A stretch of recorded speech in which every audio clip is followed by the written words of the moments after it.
The being finished speaking and fixed his looks upon me in the expectation of a reply.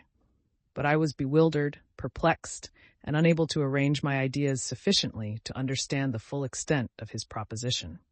He continued, "You must create a female for me with whom I can live in the interchange of those sympathies necessary for my being. This you alone can do, and I demand it of you as a right which you must not refuse to concede." The latter part of his tale had kindled anew in me the anger that had died away while he narrated his peaceful life among the cottagers, and as he said this, I could no longer suppress the rage that burned within me. "I do refuse it," I replied, "and no torture shall ever extort a consent from me. You may render me the most miserable of men, but you shall never make me base in my own eyes. Shall I create another like yourself, whose joint wickedness might desolate the world? Begone, I have answered you. You may torture me, but I will never consent." "You are in the wrong," replied the fiend, "and instead of threatening, I am content to reason with you. I am malicious because I am miserable. Am I not shunned and hated by all mankind? You, my creator, would tear me to pieces and triumph. Remember that, and tell me why I should pity man more than he pities me? You would not call it murder if you could precipitate me into one of those ice rifts and destroy my frame, the work of your own hands. Shall I respect man when he condemns me? Let him live with me in the interchange of kindness, and instead of injury, I would bestow every benefit upon him with tears of gratitude at his acceptance. But that cannot be. The human senses are insurmountable barriers to our union. Yet mine shall not be the submission of abject slavery. I will revenge my injuries. If I cannot inspire love, I will cause fear, and chiefly towards you, my arch enemy, because my creator, do I swear inextinguishable hatred. Have a care. I will work at your destruction, nor finish until I desolate your heart, so that you shall curse the hour of your birth." A fiendish rage animated him as he said this. His face was wrinkled into contortions too horrible for human eyes to behold, but presently he calmed himself and proceeded. "I intended to reason. This passion is detrimental to me, for you do not reflect that you are the cause of its excess. If any being felt emotions of benevolence towards me, I should return them 100 and 100-fold. For that one creature's sake, I would make peace with the whole kind. But I now indulge in dreams of bliss that cannot be realized. What I ask of you is reasonable and moderate. I demand a creature of another sex, but as hideous as myself. The gratification is small, but it is all that I can receive, and it shall content me. It is true, we shall be monsters, cut off from all the world, but on that account we shall be more attached to one another. Our lives will not be happy, but they will be harmless and free from the misery I now feel. Oh, my Creator, make me happy. Let me feel gratitude towards you for one benefit. Let me see that I excite the sympathy of some existing thing. Do not deny me my request." I was moved. I shuddered when I thought of the possible consequences of my consent, but I felt that there was some justice in his argument.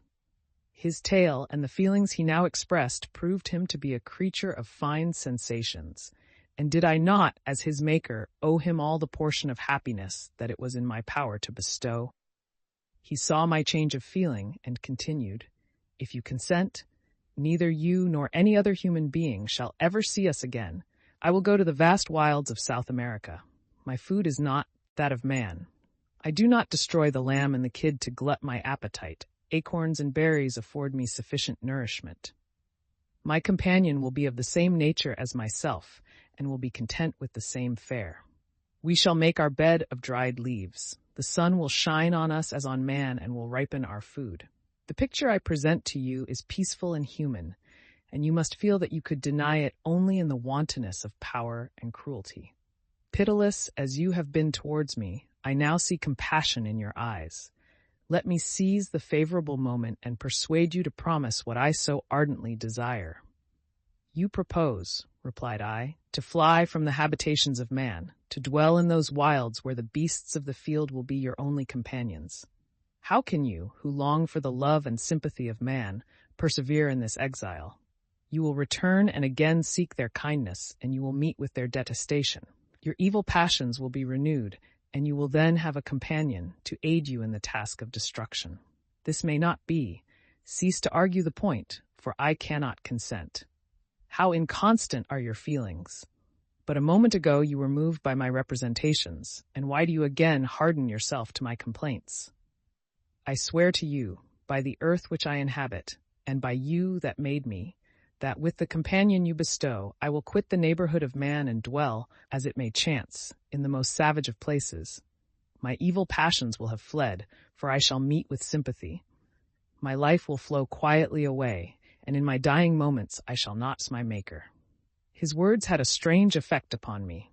I compassionated him, and sometimes felt a wish to console him, but when I looked upon him, when I saw the filthy mass that moved and talked, my heart sickened, and my feelings were altered to those of horror and hatred.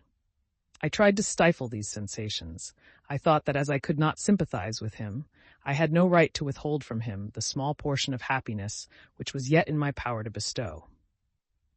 You swear, I said, to be harmless, but have you not already shown a degree of malice that should reasonably make me distrust you? May not even this be a feint that will increase your triumph by affording a wider scope for your revenge? How is this? I must not be trifled with, and I demand an answer. If I have no ties and no affections, hatred and vice must be my portion. The love of another will destroy the cause of my crimes, and I shall become a thing of whose existence everyone will be ignorant.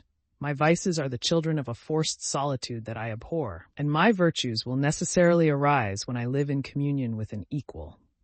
I shall feel the affections of a sensitive being, and become linked to the chain of existence and events from which I am now excluded.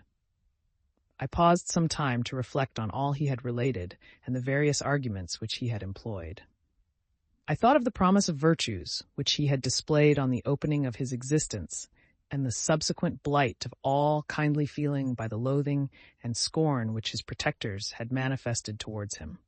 His power and threats were not omitted in my calculations. A creature who could exist in the ice caves of the glaciers and hide himself from pursuit among the ridges of inaccessible precipices was a being possessing faculties it would be vain to cope with. After a long pause of reflection, I concluded that the justice due both to him and my fellow creatures demanded of me that I should comply with his request. Turning to him, therefore, I said, I consent to your demand on your solemn oath to quit Europe forever and every other place in the neighborhood of man, as soon as I shall deliver into your hands a female who will accompany you in your exile.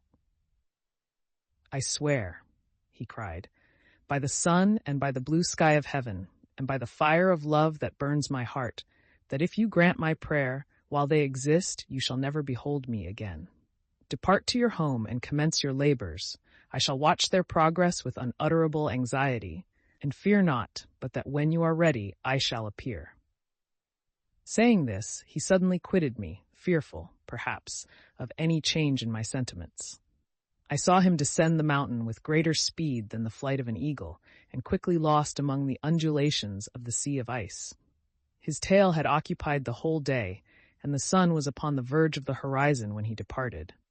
I knew that I ought to hasten my descent towards the valley, as I should soon be encompassed in darkness, but my heart was heavy, and my steps slow.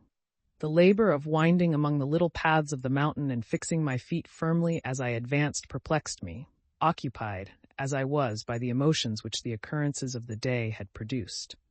Night was far advanced when I came to the halfway resting place and seated myself beside the fountain. The stars shone at intervals as the clouds passed from over them. The dark pines rose before me, and every here and there a broken tree lay on the ground. It was a scene of wonderful solemnity and stirred strange thoughts within me.